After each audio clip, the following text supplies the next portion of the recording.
Okay, so welcome. I'm gonna show you how to get started with the VDP-16, a few things that you can do, and how to have fun with it. So let's get started by cloning the repository. If you have the tools already, Node, npm, and everything, and Git, you can get started by cloning the repository itself by also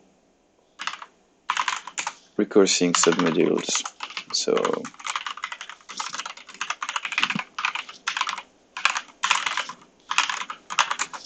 and we can name it as another folder name. So in this case, I'll name it test game. And okay, now we can move into the directory test game, and we can install the dependencies. This will take a little while, depending on your internet connection. And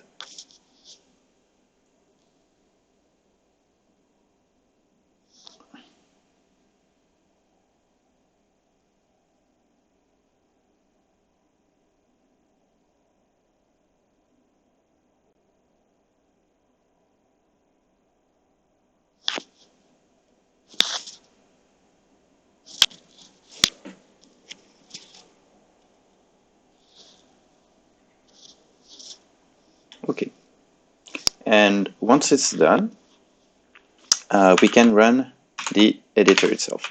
So if we type npm run, we see the commands that we can use. And the one that we're going to use is editor open. So npm run editor open. And this command will open the editor in your default web browser. In this case, it's Chrome, and I have it here. Now you have the interface. This is the code editor. Code editor is currently very basic. It just shows a text editor. There's no auto-completion, nothing. So you can also use another editor, such as Visual Studio Code, and we're going to use that. You have the palette tab. So this shows the palette for the games, so all the colors.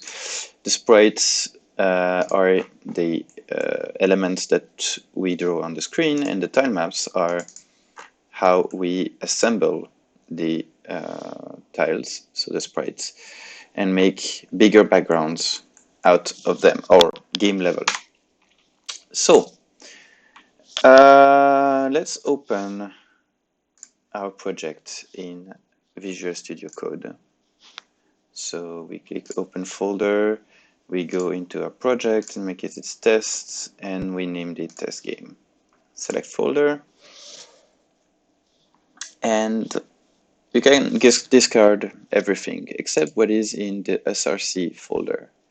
In src we have game main, and that's exactly the same code that you can see here. Okay. This is some simple code. It does nothing much.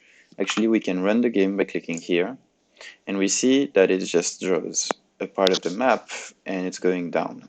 I'm going to explain later why it does so, but for now we don't need much actually, so I'm going to remove actually everything. So I can select all of these, and I can do Control X to delete it.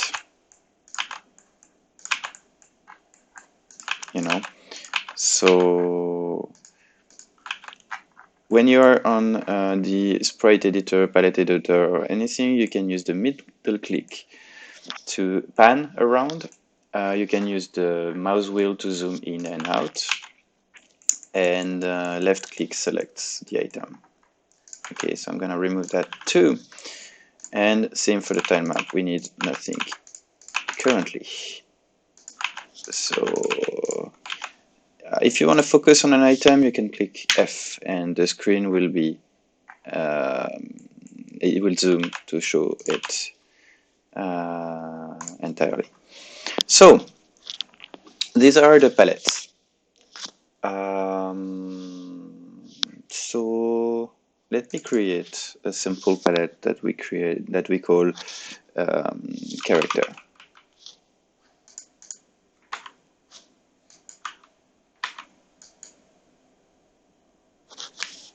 Okay, we have a bug here. I'll just write it in another editor and paste here. This is the main palette. So what is important to know is the first palette, the first color is the background color. So if I run the game like this, well, it doesn't run because the code tries to draw an object that doesn't exist. So I'm just gonna do it like this. This code does nothing. And it will show the background color, which is the very first color here. Now let's do a simple hello world. So hello world, we are going to show it as a sprite. So to do so, we select an area. We can see down here the size of the area. So for my hello world, I'm gonna make a pretty small area, maybe something like this. And I'm gonna click on create a sprite. And I'm gonna say this is the hello character. And now we can draw using the pen in this area. This is the default transparent color. It means that when we'll draw the sprite, it will show the color underneath. If we want to actually draw with a color, let's create one. So I'm going to create some shade of red here and maybe some shade of yellow as well, so that we have something to draw. And now, and that's the character. So we need to use the palette.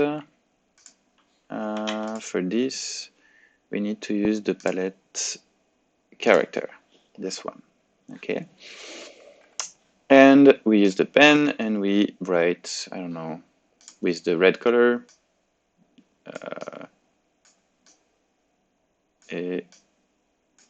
oops, you can always Control Z. Okay. You can always then go back to the select mode. If you want to focus on the sprite, you can double click on it and then you have a full screen with only that sprite, and then you can press escape to go back to this. Now you can modify the size of the sprite. I can add something to it, for instance, etc. It changed the palette. Okay, let's ignore this. Okay. Now we want to draw the sprite. So the sprite, we've named it hello. Okay, so we can go here, or we can go to Visual Studio Code actually, and draw our object. So all the functions are inside the VDP object. So VDP dot, and we will do draw object. The object we name, so in our case it's hello. That's the name of the object. And then we need to pass the position. So the position starts at the top left of the screen. And if X is a higher value, it goes to the right. If Y is a higher value, it goes down. Let's save this. And now go back here. And when I click on Run Game, it shows my sprite.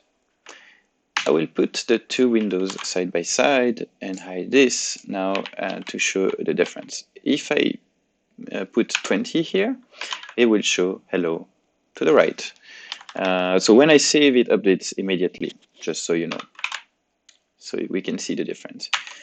So now that we have this, we can actually try to animate this. So let me show you something. In JavaScript, you declare a variable using let if it's a value that can be modified, or const if it's not going to be modified. So we're going to create a loop variable, and we start by assigning it to 0. Okay, and then we will increase this loop variable by adding to the loop a certain value, in this case 1, each time. And instead of putting it to the fixed position 0, we are going to put it at the position of the loop, which means that since the position increases, every step of the loop, the object is going to go to the right. So you have to understand this loop runs at 60 frames per second, and yield is saying when your loop is complete. So when all the objects that you ask to draw should be drawn on the screen. You can draw more than one object. So now I can draw another at 60, and you can see both go to the same speed. One is drawn at 30 in Y, one is drawn at 60. If I divide the speed by 2 for one of the objects, one is going to go half the speed of the first one. So you can modulate by playing with this. Okay? Now, let me refresh this. So we have hello here. If I click, yeah. And something interesting is we can play with palettes. So this is the palette for the, let's say, alt character. Then again,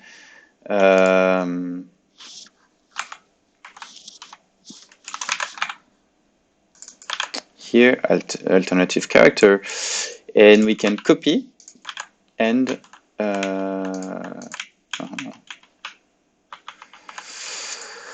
okay.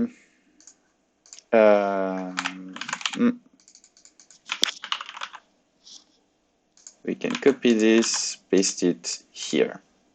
It's normal, yes. And then I can change the colors here. So if I change this to a shade of green, for instance, and I write using the pen, so I can press any of these keys to use the tool. So let's do this, and the yellow, we're gonna use a shade of blue instead. Now you see my hello character. If I view it with the palette alt character, the green, so what was red, the first color, becomes green. So our object changes the color. I can do that in the code by adding this palette and saying that I want the alt character palette. And if I do so now, I will have an error. Yeah, I will have this. So we have the same object, but just because we called it in a different palette, we've used a different palette, it shows different colors, you know. If I used blue here, you know, like here, blue, the blue using the character palette is yellow. So now same, I run the game again, and you see we have the two colors here. So that's how you create sprites, basic sprites. There's also the notion of animation when it comes to sprites. So I can create here another one. I'm gonna make it maybe 32 by 16. Create animated. Okay, I have my animated sprite here using the palette character, and I'm going to say the tile size. So 32 by 16, I'm going to separate it in two tiles of 16, as we see here. Now double click to edit it, and I will create my character. Oops, using the pen. Create my character, so let's make a small character like this. Really stupid. We can copy, cut, and paste. So I have it here, and I'm gonna animate it so that the maybe make the leg more like yeah, more like this maybe.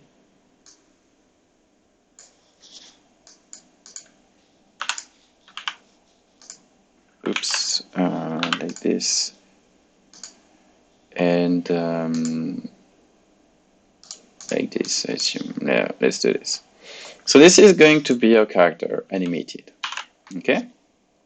Now when we have a character which is so-called animated in this case, we can go to the code and let's draw it somewhere in the center of the screen. So draw object, animated, and we draw it at, so the screen is 256 by 256, so I'm going to draw it at half this, which means in the middle of the screen. So we see here, unfortunately, we have the full sprite. It's not separated into tiles. If you want to do this, we can do the following: VDP.sprite, pass the name of the sprite, and this gives us the address of the sprite. So the address of the sprite says where the sprite is inside this big sprite sheet. Once we have the address of the sprite, we can manipulate it by using the following methods. So typically tile will give us the tile number in question. So 0 is the first one and 1 is the second one. So let's update this and see. This is the tile 0, this is the tile 1, tile 0, tile 1. So now if we want to create an animation, you know, we have the loop, we can use the loop value, for instance.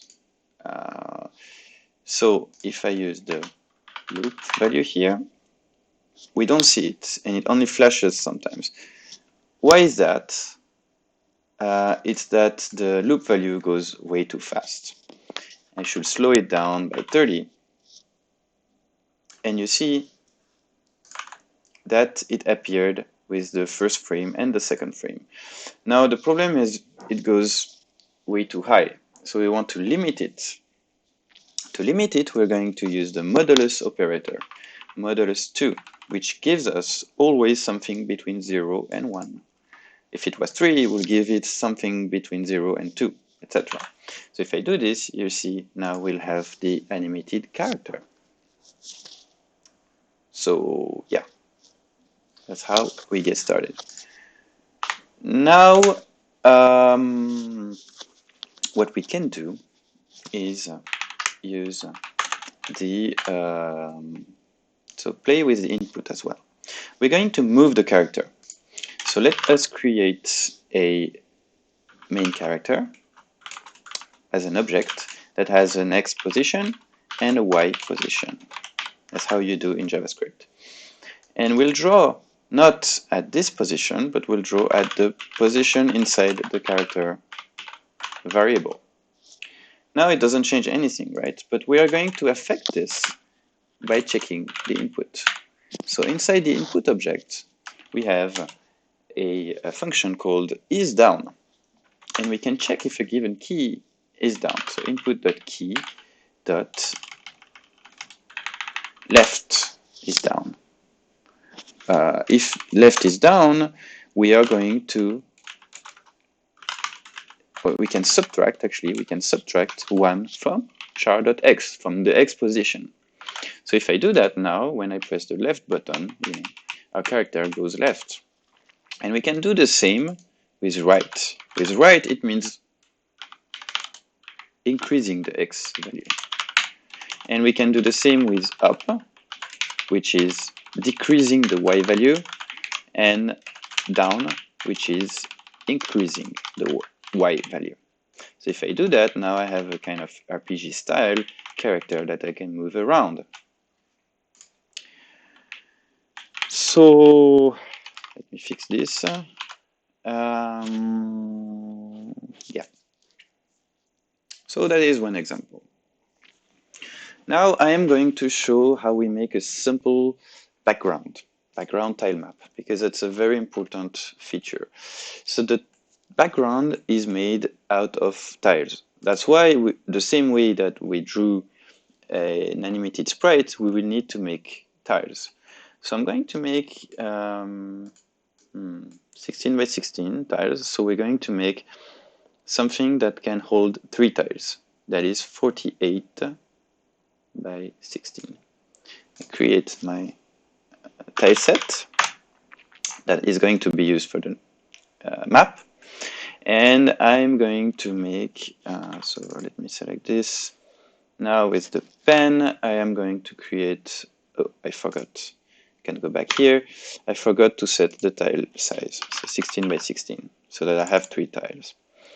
So I'm going to use here and draw what would be the ground. So like this, I guess. I'm not sure. If I copy, it looks kind of okay. And I'm going to create something for a mountain, maybe. So like this.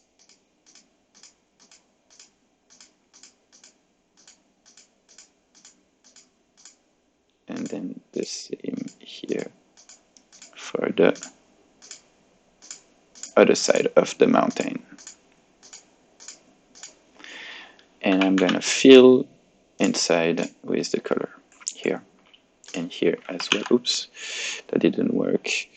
I'm guessing that I need to fill here and then, oops, remove this. Okay, so now I have something. I have something that I can use. Oh, also I need a blank tile, of course. So we can resize the tile set. I can say that it's not 48, but 64, so that we have an extra tile. And now I can select, click on this, and Control X, Control V, and move it, so that we have an extra blank tile. The blank tile, you'll see why we need it. So let's go now in a tile map and create a tile map. We've used a tile size of 16 by 16, and the screen is 256 by 256, which means we need 16 tiles in both width and height to hold at least the full screen. So that's what we create here. We create a map that is at least 16 by 16. It could be bigger, but for now I'm gonna make it like this, which will be the map. That's the main background, actually, main vision. And now it tells us that we need to set up the right tile set. So we're going to use our tile set, and the palette is the character, and the type is a tile map. Now that this is done, I can use this and edit my map. So let's make a background like this here. You can select using the right click so it can be faster here. And then let's create some mountain. So mountain like this, maybe put this back here.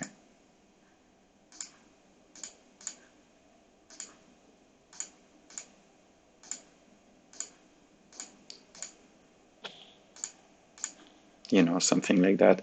Oh, and we need something to fill here. So let's go back to the sprite and let's create an additional tile, AT. In this tile, we are going to fill it with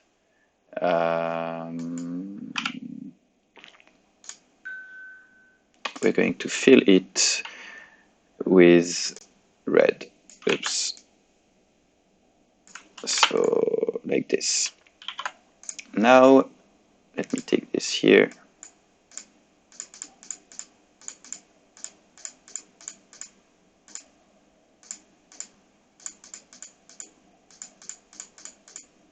Okay, we will need additional tiles here, you know, so typically that will be done, you know, by creating one tile like this.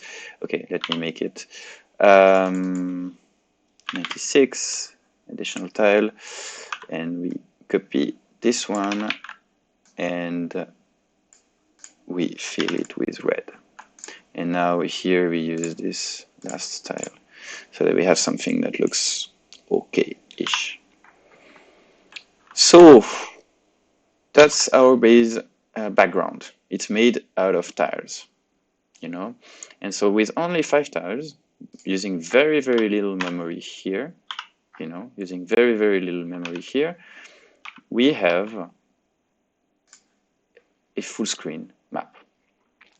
So how do we draw this? VDP.draw background tile map, and we pass the name. So same as before, BG main BG. That's how I name it. You can see it here. So let's save, let's run the game, and we have our character moving on top of the main background. That is what we have. In case you have any issue, in case it doesn't run, in case the screen is black, you can open the developer tools. So that happens by going to more tools, developer tools. And here in the console, you have infos. It tells you how many objects you use and yeah, how many objects you use and yeah, anything that you put on the screen. So if you want to write something on the screen, for instance, if I want to put the value of loop, I can do console.log loop, and the value will appear here. So you can see how the value evolves with time. Yeah. Now I can also scroll this. So there is an additional parameter here that I can add with many additional properties. One of the things I can do scroll X. And a scroll X I can pass the loop, for instance, and that means that the background is going to scroll. So, well, that's an introduction to what you can do with the VDP-16. I hope you have fun, you try things, and yeah, share what you've done.